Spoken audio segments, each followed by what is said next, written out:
एक व्यक्ति होता है जो कि अपने पत्नी और एक इकलौते बेटे के साथ रहता था। खेती किसानी करता, अपने घर का खर्च चलाया करता था। लेकिन एक दिन एक्सीडेंट की वजह से इस दुनिया को छोड़कर चला जाता है। घर की पूरी जिम्मेदारी उसके पत्नी के ऊपर आ जाती है। उसकी जो पत्नी है, पति के गैर मौजूदगी में कुछ ऐसे काम करना स्टार्ट कर देती है जो कि आप सुनेंगे तो वाकई में सोचने के लिए मजबूर हो जाएंगे। आखिर वो करती क्या थी, पूरी कहानी बताऊंगा। बस लास्ट तक बने रहो और देखते रहो। नमस्कार दोस्तों, मैं विजय शंकर पाल। इस वीडियो को लाइक करना, चैनल को सब्सक्राइब करना। रोजाना शाम को हमारी एक नई वीडियो आती है, तो चैनल को सब्सक्राइब करके बेल आइकन को जरूर दबा लीजिएगा। बाकी आप लोग कहां से हमारी वीडियो देखते हैं कमेंट जरूर कीजिएगा। नेक्स्ट वीडियो में आप सभी का नाम जरूर लूंगा। चलिए स्टार्ट करता हूं। आज की जो सच्ची घटना सुनाने जा रहा हूं, यह है उत्तर प्रदेश में एक जिला लगता है मुजफ्फरनगर। यहीं पर एक थाना है बुढ़ाना थाना। इसी थाने के अंतर्गत कुरथल एक गांव लगता है।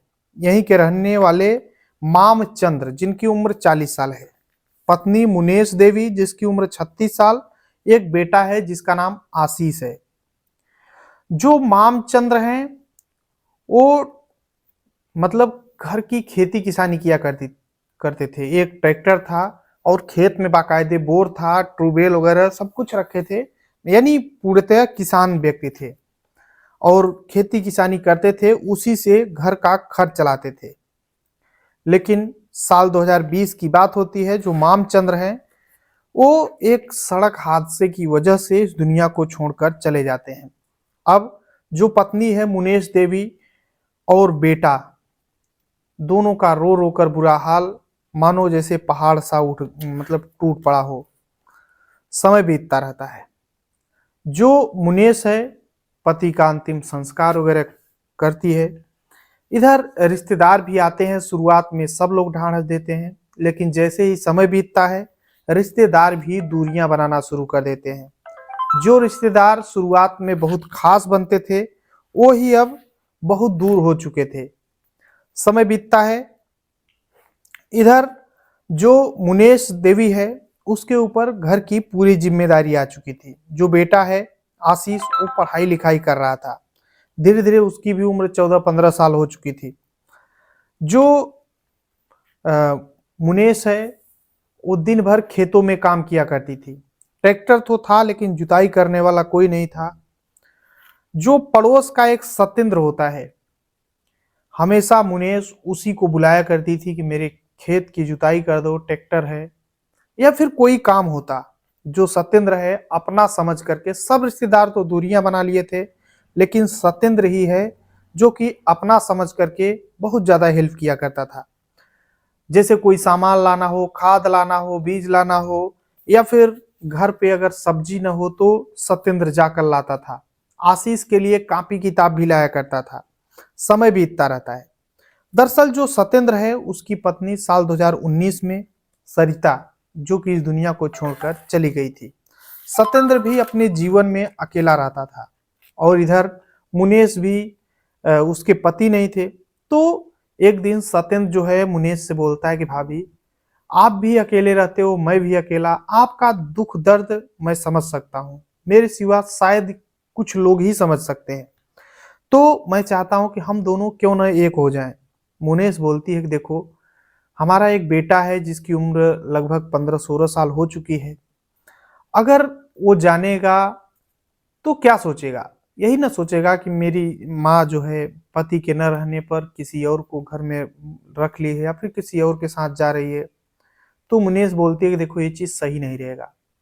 तो सत्येंद्र बोलता है कि आखिर कुछ तो बीच का रास्ता निकालिए। मुनेश बोलती है कि ऐसा करो, कोई न जाने तुम काम करने मेरे घर पे आते ही हो, हम दोनों के बीच में संबंध रहेगा, लेकिन शादी नहीं होगा, कोई जानेगा नहीं। अगर कोई डाउट भी करता है तो क्या दिक्कत है, दुनिया के परवाह से हमें क्या मतलब है।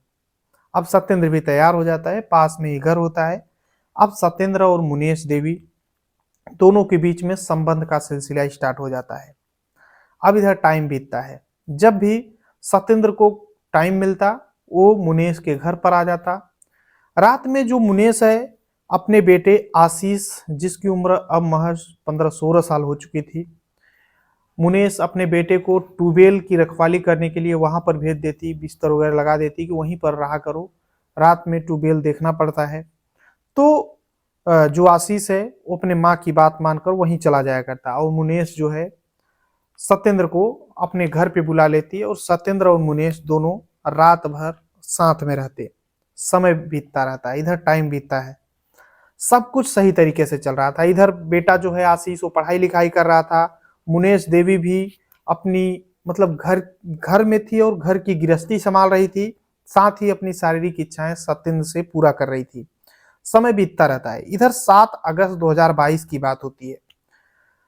जो बेटा है आशीष वो ट्यूबवेल पर गया हुआ था सोने के लिए, क्योंकि वहीं पर सोता था, थोड़ा जंगल है वहां पास में, तो गया था सोने के लिए। लेकिन सुबह वैसे तो रोज आ जाता था ट्यूबवेल से और अपना तैयार होता स्कूल चला जाता, लेकिन 8 अगस्त को मतलब 8 अगस्त 2022 को वो सोकर आया ही नहीं।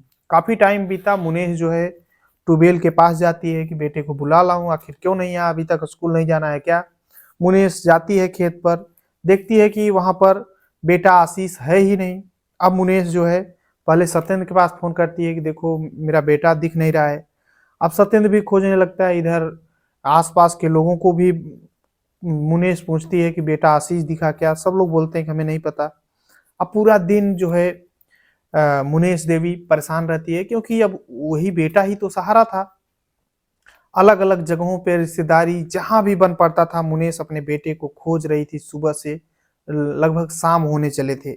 8 अगस्त 2022 को मुनेश को जब अपना बेटा आशीष नहीं मिलता तो वो फौरन थाने जाती है, और थाने में जा करके गुमशुदगी दर्ज कराती है। बोलती है कि मेरा बेटा जिसकी उम्र 16 साल है वो दिख नहीं रहा है, आखिर गया तो गया कहाँ पर, मैं कब बहुत ढूंढी। अब पुलिस भी ढूंढने में लग जाती है, गुमशुदगी दर्ज कर लेती है, अलग अलग एंगल से पुलिस पूछताछ भी कर रही थी कि तुम्हारा बेटा मतलब किसके साथ रहता है, कहाँ, सब कुछ मुनेश बताती भी है। पुलिस भी ढूंढ रही थी, मुनेश भी ढूंढ रहा था, और भी जो रिश्तेदार थे सब ढूंढ रहे थे। समय बीतता है। इधर 9 अगस्त 2022 की बात होती है। गांव के ही कुछ लोग देखते हैं कि वही जो जहां पर ट्यूबवेल है, नलकूप के पास एक हौज रखा है, और उसी हौज में जो है आशीष पड़ा हुआ है। अब जब बाहर निकल आता है तो पता चलता है कि उसके चोट वगैरह मतलब ज्यादा नहीं लगी है, लेकिन हौज में कैसे चला गया, और आशीष इस दुनिया को छोड़कर चला गया था। अब फौरन पुलिस जो है आशीष की बॉडी को पोस्टमार्टम के लिए भेज देती है।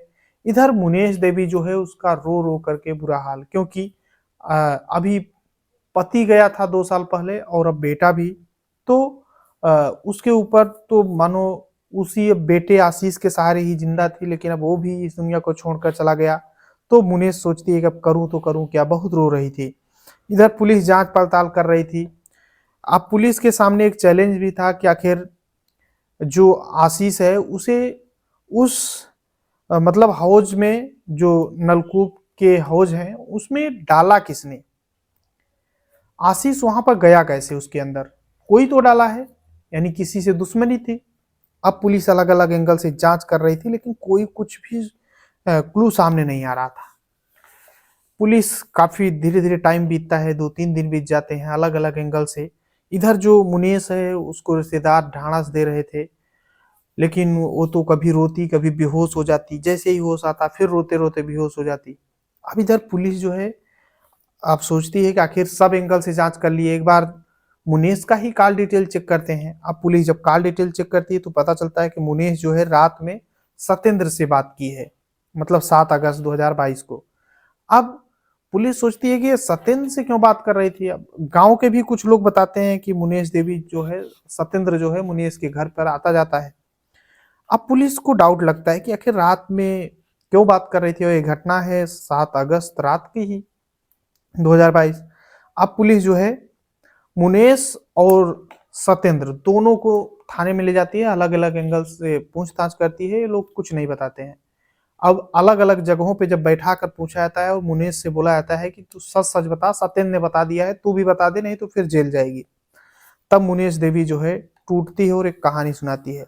मुनेश बताती है कि मेरा पति जब इस दुनिया को छोड़कर चला गया तो फिर मैं और अपने बेटे आशीष के साथ रहती थी। लेकिन मुनेश देवी जो है उसको सब कुछ था, किसी चीज की कमी नहीं, लेकिन कमी थी तो बस शारीरिक इच्छा पूरी होना, क्योंकि उसका पति नहीं था। तो सत्येंद्र जो कि पड़ोस का था वो हेल्प भी किया करता था, तो मुनेश देवी और सत्येंद्र के बीच में संबंध बनने लगते हैं। लेकिन इधर जो मतलब जो बेटा है आशीष, उसकी उम्र 15-16 साल थी, तो वो भी तो बच्चा ज्यादा तो था नहीं, उसे तो सब कुछ पता था कि माँ क्या कर रही है, सत्येंद्र क्यों मेरे घर पे आता है, और कई बार तो आशीष देख भी लेता है।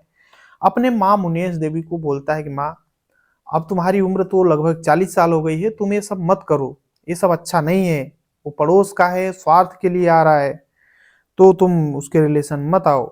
मुनेश बोलती है कि तू क्या जानेगा मेरा दर्द, अभी बच्चा है, जब बड़ा हो जाएगा तब समझेगा। बस तू अपना काम कर, अपना पढ़ाई लिखाई कर, मैं जो कर रही हूँ उसमें तुम दखल मत दिया करो। आशीष जो है बार बार अपने माँ को डांटता धमकाता और समझाता भी कि माँ तू गलत कर रही है। आशीष जो है सत्येंद्र से बता, जो मुनेश देवी है वो सत्येंद्र से बताती कि देखो मेरा बेटा जो है डांटता है और ये करता है वो करता है, और आशीष बहुत बुरा लगता था आशीष को, और अपने माँ मुनेश देवी को बहुत ज्यादा डांट पीट किया करता था, और मतलब बहुत हर बात पे डांटता, ऊंची आवाज में बोलता है कि तू गलत कर रही है इधर उधर। तो मुनेश देवी बोलती है सत्येंद्र से कि ऐसा करो, हम दोनों तो अब एक है ही और एक रहेंगे ही, मेरे बेटे आशीष को इस दुनिया से हटा दो, क्योंकि वो अभी से इतना डांट रहा है, वो बड़ा होगा तो फिर मेरे गलती का सजा तो देगा ही, इसलिए मेरे बेटे को इस दुनिया से हटाओ किसी तरीके से। अब सत्येंद्र को भी लगता है कि अगर आशीष को इस दुनिया से हटा देंगे तो मुनेश देवी से फिर शादी उदी कर लेंगे और फिर हमारे बच्चे पैदा होंगे आगे चल करके, अगर नहीं पैदा होंगे तो फिर किसी तरीके से इसकी संपत्ति तो मैं ले ही लूंगा, सत्येंद्र को लगता है। अब सत्येंद्र और मुनेश देवी आशीष को प्लानिंग के तहत, वैसे तो पहले ही आशीष जो है वहीं जो नलकूप होता है वहां पर सोने जाया करता था ट्यूबवेल के पास, तो उस दिन भी गया था 7 अगस्त 2022 को। अब मतलब रात में जब वो सो गया था तब इधर मुनेश देवी जो है सत्येंद्र को फोन करती है, सत्येंद्र आता है, मुनेश सत्येंद्र आते हैं और आशीष का जो है गला के ऊपर हाथ रखते हैं तकिया वगैरह लगा के। आशीष को इस दुनिया से हटाने के बाद ये लोग वहीं हौज में, जो नलकूप के पास में हौज होता है, वहीं पे डाल देते हैं आशीष को और फिर चले आते हैं। बाकायदे मुनेश सत्येंद्र संबंध वंबंध बनाते हैं। सुबह होता है, मुनेश बाकायदे नाटक करती है, गांव वालों से पूछती है मेरा बेटा आशीष कहाँ है, सत्येंद्र भी ढूंढने का नाटक करता है। मुनेश देवी पुलिस थाने जाती है और रोती जानबूझकर बेहोश हो जाती है, लेकिन सब कुछ उसी ने किया था। आखिरकार जब ये पूरा मामला खुला, पुलिस ने मुनेश और सत्येंद्र दोनों को गिरफ्तार कर लिया और वरिष्ठ पुलिस अधीक्षक विनीत जायसवाल होते हैं, चार्जशीट दाखिल करते हैं और पूरा सबूत जुटाने के बाद कोर्ट में पेश किया जाता है, इन्हें सलाखों के पीछे पहुंचाया जाता है। आखिरकार कोर्ट में केस चलता है 16 जनवरी 2026 को। जिला जज बीके सिंह की कोर्ट में सुनवाई। धारा 302 हत्या, धारा 120 बी आपराधिक साजिश के तहत 25-25 हजार रुपए जुर्माना और मुनेश देवी और सत्येंद्र दोनों को आजीवन कारावास की सजा सुनाई गई है। अब ये लोग ताउम्र जो है सलाखों के पीछे ही रहने वाले हैं। बाकी आप लोग अपनी राय जरूर देना है। पूरी कहानी जो है सुनाने का उद्देश्य किसी को परेशान करना है, दुख पहुंचाना है, बल्कि आप सभी को जागरूक करना है। जहां भी रहें अपना और अपनों का ख्याल रखें, सुरक्षित रहें। चलते हैं कमेंट की ओर। तो विजय पटेल बनारस उत्तर प्रदेश से हैं, नरेंद्र देव हैं जहानाबाद बिहार से, भगत राम नेतम छत्तीसगढ़ से रहने वाले हैं, सुंदरलाल अहिरवार ग्राम मरदेवरा जिला छतरपुर मध्य प्रदेश से, राजू यादव दुबई से हमारी वीडियो देखते हैं, जीवाच सहनी है मुजफ्फरपुर बिहार से, दिलीप राजपूत जिला खंडवा गोकुल गांव बोलते हैं राम राम, गायत्री माझी जी हैं छत्तीसगढ़ से हमारी वीडियो देखती हैं। तो सभी को तहे दिल शुक्रिया। मिलते हैं वीडियो में, तब तक के लिए जय हिंद, वंदे मातरम।